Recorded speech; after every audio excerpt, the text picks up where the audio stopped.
Hello everyone.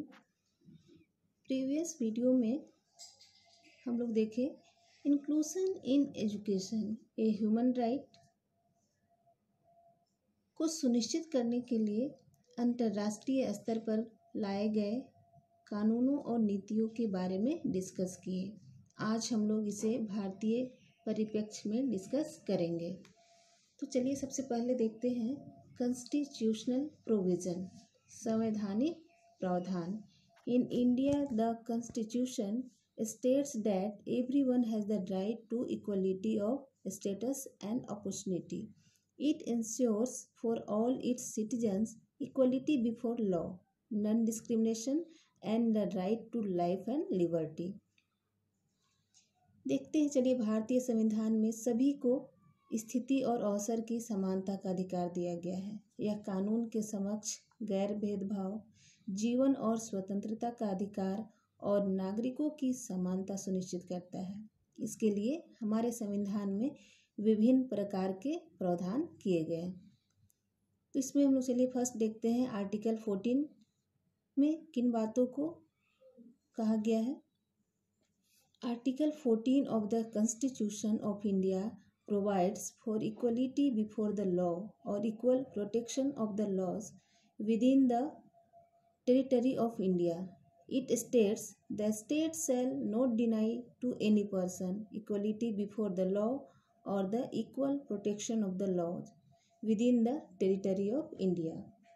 भारतीय संविधान के अनुच्छेद 14 में देखिए कहा गया है कि कानून के समक्ष सभी नागरिक एक समान हैं। यहाँ कानून के समक्ष किसी में भी किसी तरह का भेदभाव की बात नहीं की गई है। आर्टिकल 14 के बाद चलिए हम लोग आर्टिकल 15 देखते हैं। A fundamental right prohibits discrimination by the state against any citizen on grounds only of religion, caste, race, sex and place of birth. अनुच्छेद 15 में कहा गया है कि राज्य किसी भी नागरिक को धर्म, जाति, लिंग, जन्म स्थान या इनमें से किसी भी आधार पर भेदभाव नहीं करेगा। Article 19 the constitution of India provides the right of freedom given in article 19 with the view of guaranteeing individual rights that were considered vital by the framers of the constitution. The right to freedom in article 19 guarantees the freedom of speech and expression. देखिए article 19 में क्या कहा गया है कि भारत का संविधान स्वतंत्रता का अधिकार प्रदान करता है, जिसे अनुच्छेद 19 में व्यक्तिगत अधिकारों की गारंटी देने की दृष्टि से किया गया था और इसमें भाषण और अभिव्यक्ति की स्वतंत्रता की गारंटी देता है। आर्टिकल 19 के बाद चलिए हम देखते हैं article 21 of the Constitution guarantees the life and personal liberty to all persons. It guarantees the right of persons to life with human dignity. Therein are included all the aspects of life which go to make a person's life meaningful, complete and worth living. Article 21 में देखिए कि किन बातों को कहा गया है कि सभी व्यक्तियों के जीवन और व्यक्तिगत स्वतंत्रता की गारंटी देता है। यहाँ देखिए कि मानव को गरिमा के साथ जीवन के लिए व्यक्तियों के अधिकार की गारंटी देता है। इसमें देखिए जीवन के सभी पहलुओं को शामिल किया गया है जो व्यक्ति के जीवन को सार्थक, पूर्ण और जीने के योग्य बनाता है। तो हम लोग आर्टिकल 21 देखने के बाद देखते हैं article 21A of Indian Constitution. The state shall provide free and compulsory education to all children of 6 to 14 years in such manner as the state may be law determined. Accordingly, right to education has been made a fundamental right. भारतीय संविधान के 86वें संशोधन के द्वारा देखिए कि अनुच्छेद 21A में 6 to 14 वर्ष के बच्चों के लिए यहाँ पे निःशुल्क एवं अनिवार्य शिक्षा की बात की है। यहाँ देखिए शिक्षा का अधिकार अधिनियम जो कि 2009 में आया और जो कि 1 अप्रैल 2010 से लागू हो गया है। यह सुनिश्चित करता है कि शिक्षा प्रत्येक बच्चे का अधिकार है तथा यहाँ पे राज्य को अनिवार्य रूप से उसको ये अधिकार प्रदान करने होंगे तथा यहाँ पे उनसे कोई शुल्क नहीं लिया जाएगा। इस तरह की बातें कही गई हैं। आर्टिकल 41 हम लोग देखते हैं कि इसमें किन बातों को कहा गया। The state shell within the limits of its economic capacity and development make effective provision for securing the right to work, to education and to public assistance in cases of unemployment, old age, sickness and disablement and in other cases of undeserved one।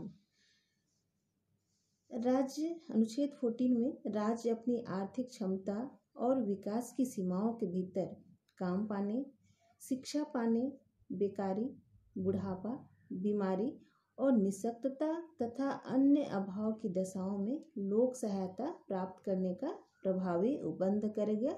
यह article 41 में कहा गया है। Next हम लोग देखते हैं article 45 of constitution of India. It is a provision for free and compulsory education for children. The state shall endeavor टू प्रोवाइड within a period of 10 years from the commencement of this constitution for free and compulsory education for all children until they complete the age of 14 years। Article 45 में देखिए कि यहाँ मुफ्त और अनिवार्य शिक्षा का प्रावधान है। राज्य इसको सभी बच्चों के लिए मुफ्त और अनिवार्य शिक्षा के लिए जब तक कि वे 14 वर्ष की आयु पूरी नहीं कर लेते सभी को यहाँ पे मुफ्त और अनिवार्य शिक्षा देने का स्टेट यहाँ पे प्रयास करेंगे।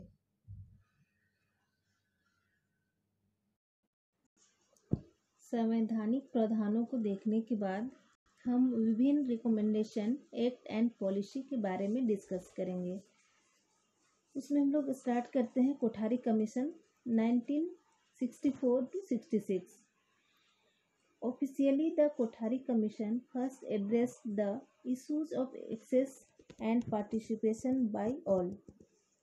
आधिकारिक तौर पर कोठारी आयोग ने सबसे पहले शिक्षा में सभी की पहुंच और भागीदारी के मुद्दे को संबोधित किया।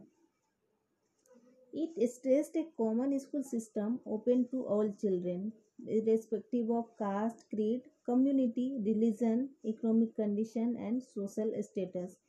इसमें देखिए कि जाति, समुदाय, धर्म, आर्थिक स्थिति और सामाजिक स्थिति में भेदभाव के बिना सभी बच्चों के लिए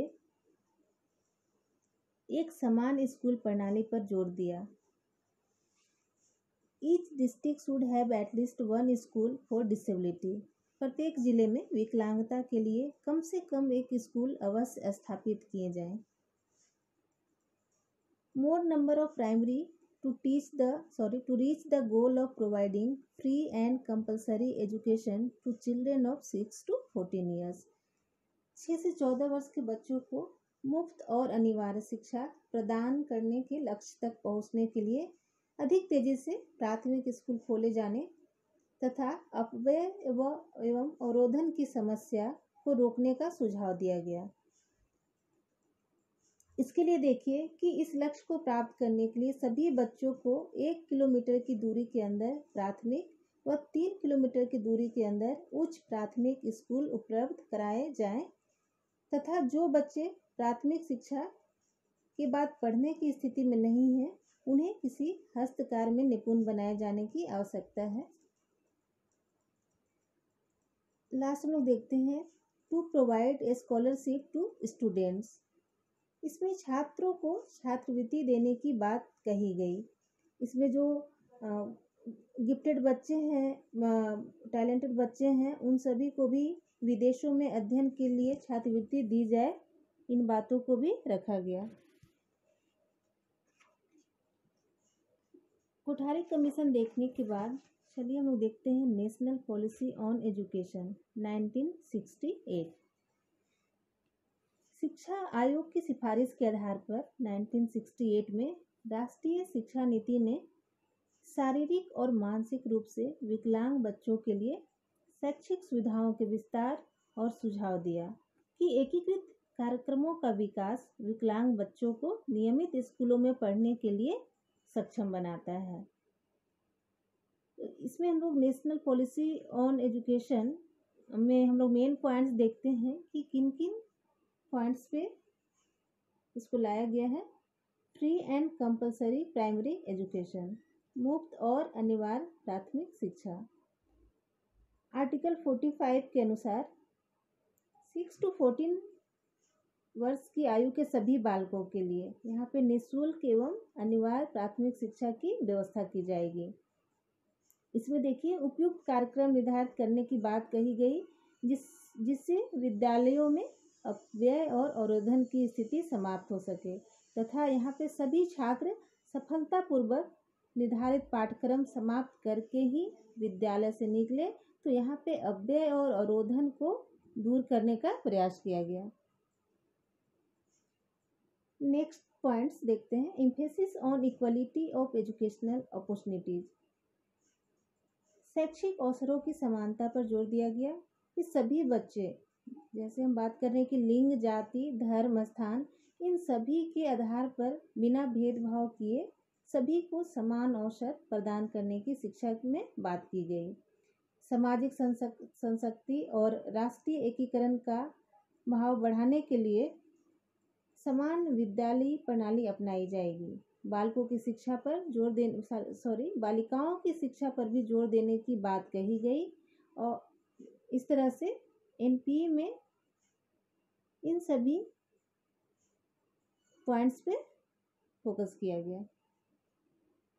नेक्स्ट हम लोग देखते हैं the integrated education of disabled children. इसको हम लोग IEDC के नाम से शॉर्ट फॉर्म में जानते हैं। 1974 में लाया गया, जो कि आप एकीकृत शिक्षा में भी इसको स्टडी कर चुके हैं। इसमें देखते हैं first one, the ministry of welfare created the integrated education of disabled children scheme in 1974। कल्याण मंत्रालय ने 1974 में विकलांग बच्चों की एकीकृत शिक्षा योजना बनाई। The scheme provided children with disabilities financial support for books, school uniforms, transportation, special equipment and aids with the intention of using these aids to include children in mainstream classroom। अब देखिए इस योजना में विकलांग बच्चों को किताबें, यूनिफॉर्म, ट्रांसपोर्ट, विशेष उपकरण और वित्तीय सहायता प्रदान की। इन बच्चों को देखिए यहाँ पे मुख्य धारा की कक्षाओं में शामिल करने के लिए इन सभी जो सुविधाएं हम जिन सुविधाओं की बात किए, तो इन सारी सुविधाएं IEDC में लाई गई। इसके बाद हम लोग देखते हैं नेशनल पॉलिसी ऑन एजुकेशन 1986, जिसको हम लोग राष्ट्रीय शिक्षा नीति के नाम से भी जानते हैं। The policy gives emphasis on the removal of disparities and equalize educational opportunities by attending to the specific needs of those who have been denied equality। 1986 में जो पॉलिसी आई, इसमें देखिए कि असमानताओं को दूर करने पर जोर दिया गया है। पूर्णतः रूप से यह प्रयत्न किया गया कि जो सामान्य बाधित तथा जो गंभीर रूप से बाधित बालक हैं, उनको सामान्य बालकों के साथ ही शिक्षा प्रदान की जाए। It stresses on reducing dropouts rates, improving learning achievements, and expanding access to students who have not had an easy opportunity to be a part of the general system। इसमें देखिए ड्रॉपआउट दर को कम करने, सीखने की उपलब्धियों में सुधार करने और उन छात्रों तक पहुंच बढ़ाने पर जोर देता है। देखिए किन किन बातों पर, ड्रॉपआउट दरों को कम करने, सीखने की उपलब्धियों में सुधार करने और उन छात्रों तक पहुंच बढ़ाने पर जोर देता है जिनके पास समान प्रणाली का हिस्से बनने का आसान अवसर नहीं है, जिनको कि आसानी से इस चीज़ को समान प्रणाली का हिस्सा बनने का मौका नहीं मिल पाता है। तो यहाँ पे देखिए कि 1986 में जो पॉलिसी आई, तो यहाँ पे आवास की सुविधा भी दी जाए जहाँ तक संभव हो सके, और यह सुविधा निःशुल्क दी जाए, इन बातों को भी रखा गया। व्यावसायिक प्रशिक्षण प्रदान करने की भी व्यवस्था की जानी चाहिए, 1986 में इन बातों को फोकस किया गया। Stressed on development teacher training program especially for teachers of primary classes। इसमें देखिए विशेष रूप से प्राथमिक कक्षाओं के अध्यापकों को ऐसा प्रशिक्षण देना जिससे कि वह विशिष्ट बालकों की जो भी उनकी कठिनाइयां हैं उनका समाधान खोज करके और उन्हें मदद दे सके। इस तरह नेशनल पॉलिसी ऑन एजुकेशन में हम देखें कि किन किन बातों को लाया गया। नेक्स्ट देखते हैं project for integrated education for the disabled. इसको देखिए हम लोग शॉर्ट फॉर्म में PIED के नाम से जानते हैं। In 1987 to fulfil the provisions for disabled children in the NPE 1986 the government launched the project for integrated education for the disabled PIED। NPE 96 के द्वारा विकलांग बच्चों के लिए प्रावधानों को लागू करने के लिए ही 1987 में सरकार ने विकलांगों के लिए देखिए एकीकृत शिक्षा परियोजना शुरू की। It was a joint venture of MHRD and UNICEF. यह यूनिसेफ और MHRD का संयुक्त उपक्रम था। It states wherever feasible the education of children with motor handicaps and other mild handicaps will be in common with that of others. इसमें कहा गया कि जहाँ भी संभव हो जो मोटर हैंडीकैप हैं और जो माइल्ड हैंडीकैप्स हैं बच्चों की शिक्षा दूसरों के साथ ही समान रूप से होगी।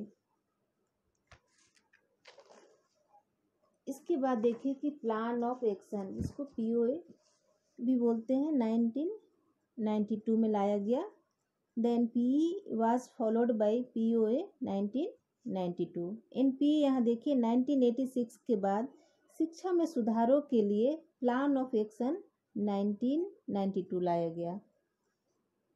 The POA suggested a pragmatic principle for children with special needs। POA ने विशेष आवश्यकता वाले बच्चों के लिए एक व्यवहारिक सिद्धांत का सुझाव दिया। It suggested that a child with disability who can be educated in a general school should be educated in a general school only।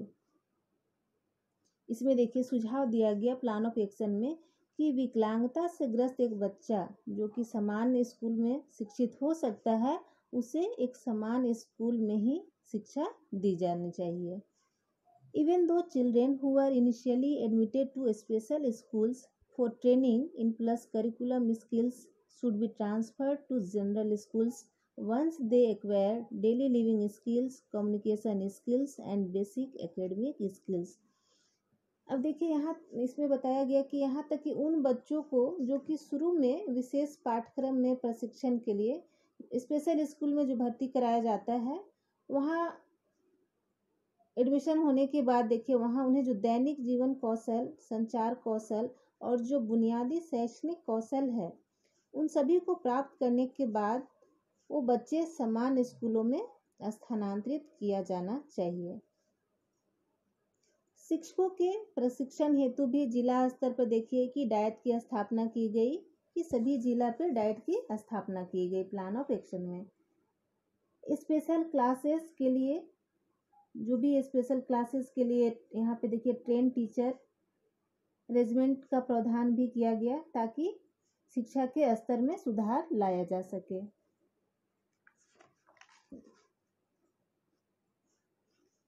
इसके बाद हम लोग अदर जो भी रिकमेंडेशन और पॉलिसी आई उसको हम लोग नेक्स्ट वीडियो में डिस्कस करेंगे। Thank you.